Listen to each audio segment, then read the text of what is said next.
Headlines. Social media ও জনসভায় কুৎসা, শুভেন্দুকে আইনি নোটিশ রাজ্যসভার সাংসদ সামিরুলের। অতি ভারী বৃষ্টিতে হলুদ সতর্কতা জারি তিস্তা জলঢাকায়, ভূমিধসে বিপর্যস্ত 10 নম্বর জাতীয় সড়ক। নিউ টাউনে টিসিএসের দপ্তর নির্মাণে অনুমোদন রাজ্যের, 25,000 কর্মসংস্থান, নিন্দুকদের জবাব বলছেন মুখ্যমন্ত্রী। অনুব্রত কাণ্ডে বীরভূমের এসপিকে দিল্লি তলব না গেলে ব্যবস্থার হুঁশিয়ারি। কেদারের পথে ধস, পাহাড় বেয়ে নিচে নেমে এলো বিরাট বোল্ডার, দুর্ঘটনায় মৃত্যু 3 তীর্থযাত্রীর। আগ্নেয়াস্ত্র ও মদ পাচারের পর্দা ফাঁস, হাওড়া স্টেশন থেকে ধৃত পাচারকারী, প্রশ্ন নিরাপত্তা নিয়ে। নিজেদের বাইক নিয়ে দীঘা যাবেন কলকাতা পুলিশের 10 সার্জেন্ট, কেন? ঘাটাল মাস্টার প্ল্যানে জমি জটের সমাধান কি, উপায় বাতলে দিলেন মুখ্যমন্ত্রী। টাটাদের হাত ধরে 25,000 নতুন চাকরি, বদলে যাবে নিউ টাউনের চেহারা, বিরোধীদের বিধে আর কি জানালেন মমতা। আসছি বিস্তারিত খবরে। শুভেন্দু অধিকারীকে আইনি নোটিশ পাঠালেন তৃণমূলের রাজ্যসভার সাংসদ সামিরুল ইসলাম।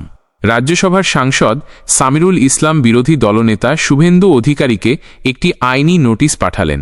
সামিরুল দাবি করেছেন যে শুভেন্দু সামাজিক মাধ্যমে মিথ্যে অভিযোগ এবং কুৎসা করেছেন। তিনি জানিয়েছেন, সামাজিক মাধ্যমে কুৎসা করে বানানো সেই ভিডিও ডিলিট না করলে আইনি ব্যবস্থা নেওয়া হবে। সম্প্রতি বিজেপি নেতা শুভেন্দু নিজের সমাজ মাধ্যমের অ্যাকাউন্টে 2টি ভিডিও পোস্ট করেন। অভিযোগ উঠেছে যে সেই ভিডিওগুলোতে সাংসদ সামিরুল ইসলামের নামে কুৎসা ছড়ানো হয়েছে। এছাড়াও তৃণমূলের রাজ্যসভার সাংসদ দাবি করেছেন যে তালড্যাংরা ও সিউড়ির জনসভায় শুভেন্দু তার নাম নিয়ে মিথ্যা অভিযোগ এনেছেন। জনসভা ও সামাজিক মাধ্যমে বিরোধী দলনেতা দাবি করেছিলেন যে সামিরুল একদিকে দেউচা পাচামি প্রকল্পে আদিবাসীদের বঞ্চিত করে টাকা নিয়ে জমি বিক্রি করেছেন, অন্যদিকে বাউরি সমাজকে ভেঙে কাশ্মীরের আন্দোলনকারীদের একাংশকে মদত দিয়েছেন। এরপরই কুৎসার বিরুদ্ধে পদক্ষেপ নিলেন সামিরুল। রাজ্যসভার সাংসদ সামিরুল তার আইনি নোটিশে স্পষ্ট জানিয়ে দিয়েছেন যে শুভেন্দু যদি এই মিথ্যে অভিযোগ প্রত্যাহার না করেন এবং নিজের সমাজ মাধ্যম অ্যাকাউন্ট থেকে 2টি ভিডিও ডিলিট না করেন, তাহলে তিনি আইনি ব্যবস্থা নেবেন। এই বিষয়ে শুভেন্দু এখনও কোনো মন্তব্য করেননি। ভারী বর্ষণে বিপর্যস্ত 10 নম্বর জাতীয় সড়ক, অবরুদ্ধ একাধিক এলাকা। ভারী বর্ষণের জেরে ফের ভূমিধসে বিপর্যস্ত হয়ে পড়েছে 10 নম্বর জাতীয় সড়ক। কালিম্পং জেলার 29 মাইল, কালীঝোড়া, সেতিঝোড়া, সেলফিদারা, বিরিকদারার মতো একাধিক এলাকা অবরুদ্ধ হয়ে আছে। সেবক থেকে সিকিমের রংপো পর্যন্ত 52 কিলোমিটার সড়ক ক্ষতিগ্রস্ত হয়েছে, যার ফলে যানজটে নাকাল দশা যাত্রীদের। এদিকে উত্তরের সমতলে অতিভারী বৃষ্টির জেরে মহানন্দা, তিস্তা, জলঢাকা সহ প্রতিটি নদীর জলস্তর বাড়ছে। বহু নিচু এলাকা জলবন্দী হয়ে পড়েছে। তিস্তা ও জলঢাকা নদীর অসংরক্ষিত এলাকায় সেচ দপ্তর হলুদ সতর্কতা জারি করেছে। আবহাওয়া দপ্তর সূত্রে জানা গিয়েছে, সোমবার রাত থেকে মঙ্গলবার সকাল পর্যন্ত গজলডোবা, সরস্বতীপুর, আলিপুরদুয়ার এবং কুমারগ্রামে অতিরিক্ত ভারী বৃষ্টিপাত হয়েছে। সবচেয়ে বেশি বৃষ্টি হয়েছে কুমারগ্রামে, এখানে বৃষ্টিপাতের পরিমাণ ছিল 277 মিলিমিটার। পাশাপাশি গজলডোবায় 247 মিলিমিটার, আলিপুরদুয়ারে 227 মিলিমিটার এবং সরস্বতীপুরে 207 মিলিমিটার বৃষ্টি হয়েছে। এছাড়াও অতি ভারী বৃষ্টি হয়েছে সেবক, শিলিগুড়ি, চম্পাশাড়ি, ওদলাবাড়ি এবং বারোবিশা এলাকায়। সেবকে বৃষ্টিপাতের পরিমাণ ছিল 196 মিলিমিটার, শিলিগুড়িতে 146 মিলিমিটার, চম্পাশাড়িতে 117 মিলিমিটার, ওদলাবাড়িতে 163 মিলিমিটার এবং বারোবিশায় 154 মিলিমিটার বৃষ্টি হয়েছে।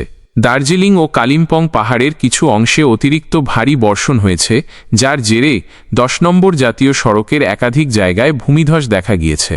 প্রশাসন সূত্রে জানা গিয়েছে, সেবক থেকে সিকিমের রংপো পর্যন্ত 52 কিলোমিটার সড়ক বিভিন্ন জায়গায় ক্ষতিগ্রস্ত হয়েছে, ফলে যান চলাচল বিপর্যস্ত হয়ে পড়েছে। লিখুবিরে ভূমিধসে যান চলাচল পুরোপুরি বিপর্যস্ত হয়েছে। রাস্তাটি খোলা থাকলেও পাহাড় থেকে অবিরাম পাথর গড়িয়ে পড়ছে। প্রশাসনের তরফে গাড়িচালক ও যাত্রীদের সতর্ক করা হয়েছে। এদিকে ভারী বর্ষণের জেরে ফুঁসছে মহানন্দা, তিস্তা, জলঢাকা, চেল, ঘিস সহ বিভিন্ন নদী। ফুলবাড়িতে মহানন্দা ব্যারেজে জলস্তর বেড়েছে।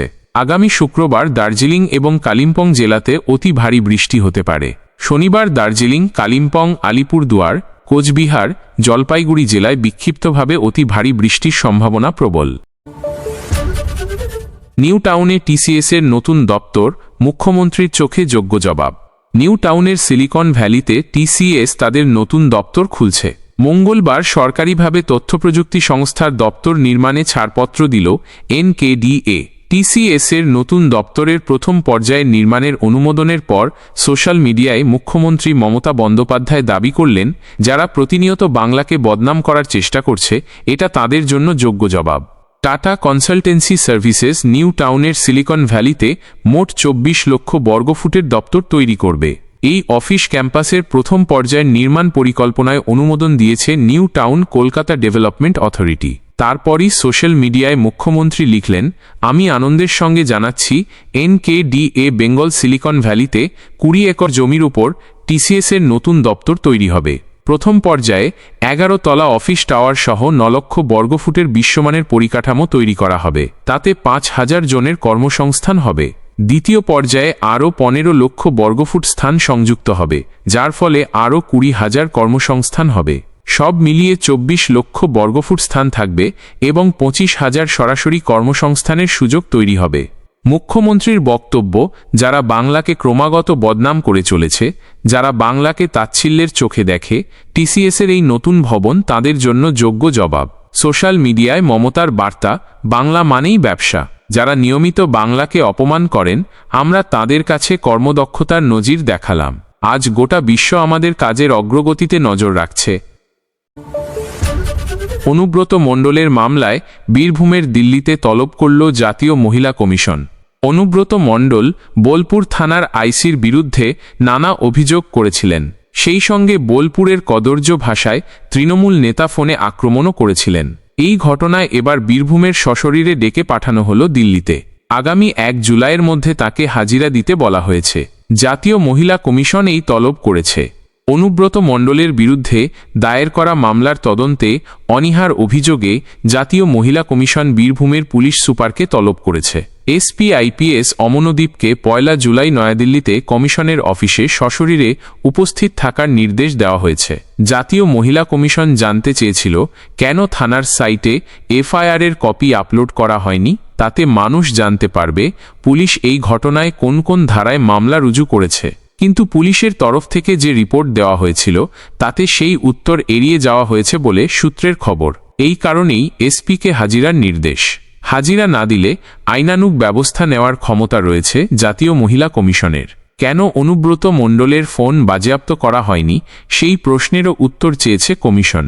এই ঘটনার পরও অনুব্রত কোনো আদালতেই আগাম জামিনের আবেদন করেননি। কিন্তু তারপরও কেন পুলিশ কোনো পদক্ষেপ করল না, সেই প্রশ্নেরও উত্তর পেতে চায় কমিশন। অনুব্রত কদর্য আক্রমণের ঘটনায় জোড়া রিপোর্ট পাঠানো হয়েছিল বীরভূম জেলা পুলিশের তরফ থেকে। তবে এই জোড়া রিপোর্টে অসন্তুষ্ট জাতীয় মহিলা কমিশন।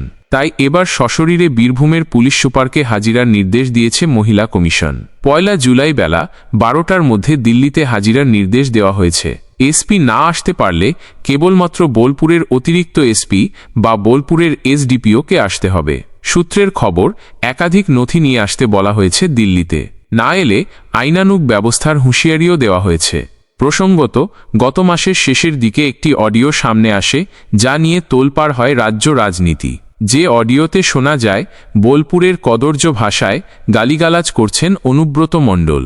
সেই নিয়ে পুলিশ তলবও করে, কিন্তু শারীরিক অসুস্থতার কারণ দেখিয়ে বারবার হাজিরা এড়ান অনুব্রত মণ্ডল।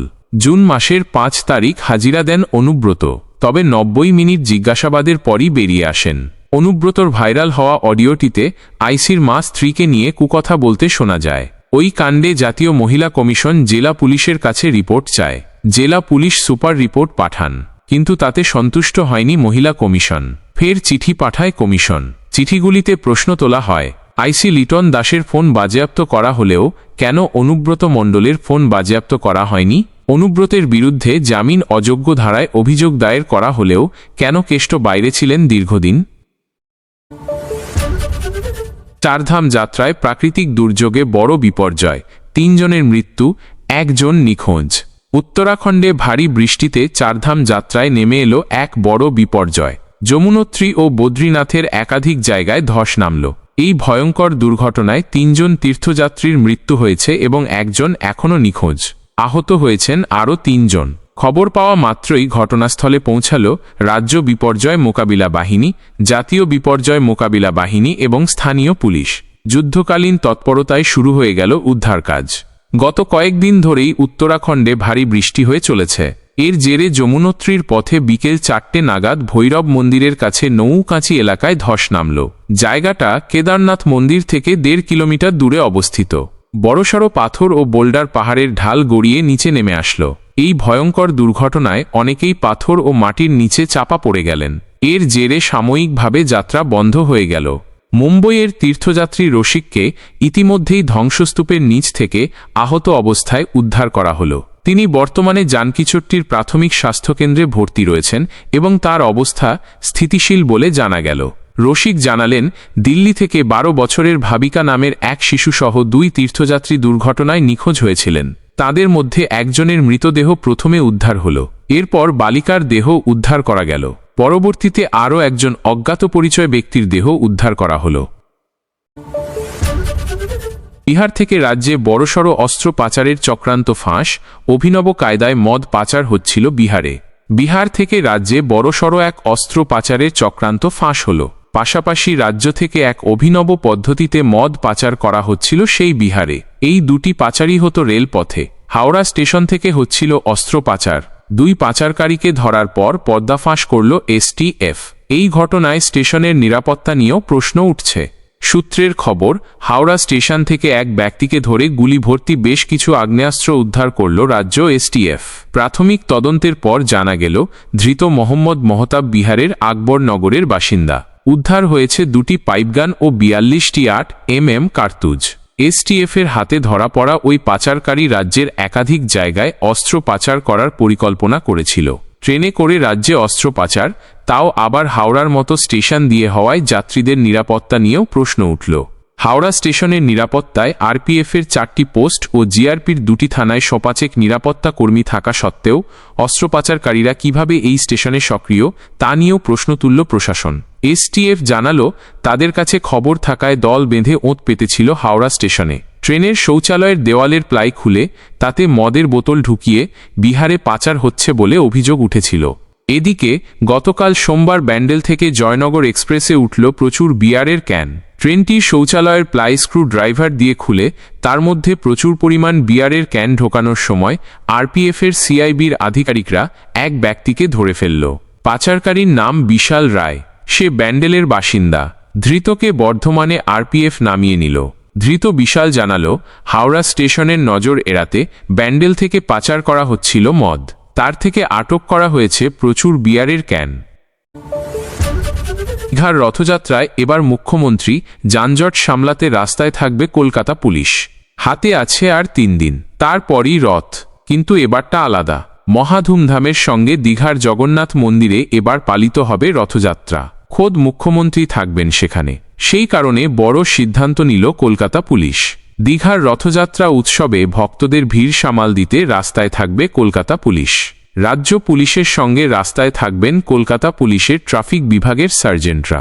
লালবাজার সূত্রে খবর, কলকাতা পুলিশের ট্রাফিক বিভাগের 10 জন সার্জেন্টকে পাঠানো হচ্ছে দীঘায়।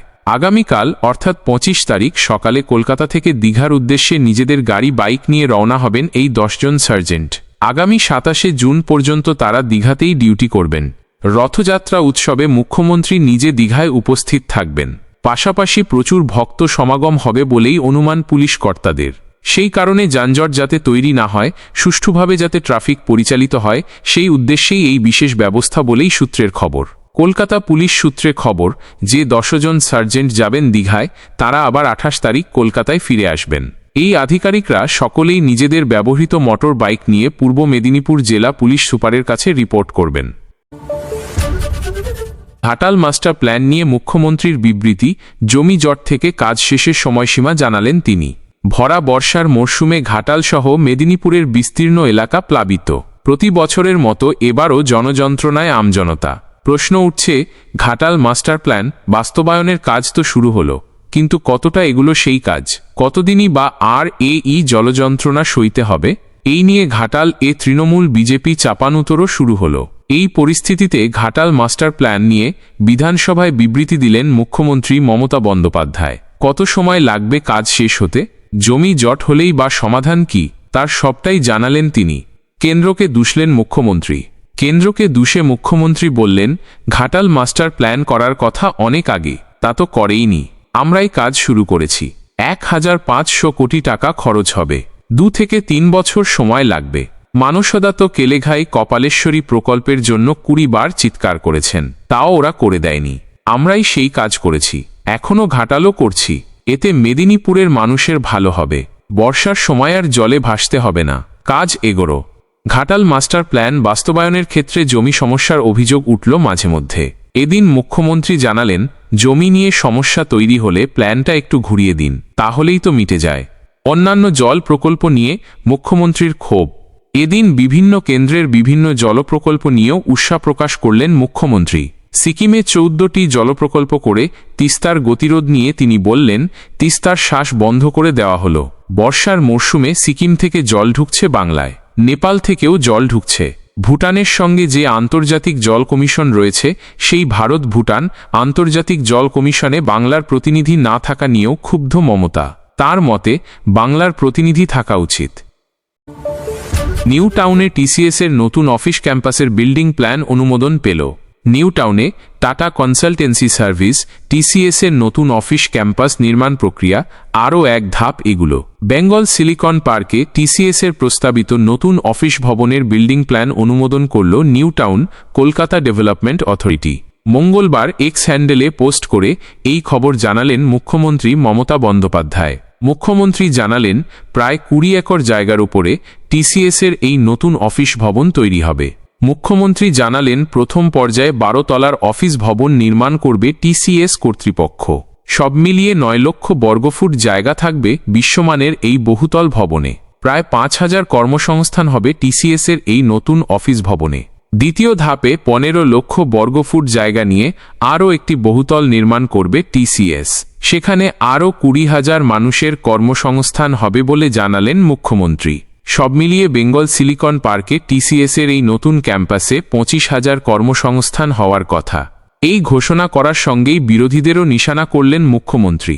এক্স হ্যান্ডেলে তিনি লিখলেন, যারা আমাদের অগ্রগতিগুলিকে ইচ্ছাকৃতভাবে উপেক্ষা করে নিরন্তর বাংলার বদনাম করছেন, এই তথ্য দিয়ে তাদের মনে করিয়ে দিলাম যে আমরা কি করার ক্ষমতা রাখি।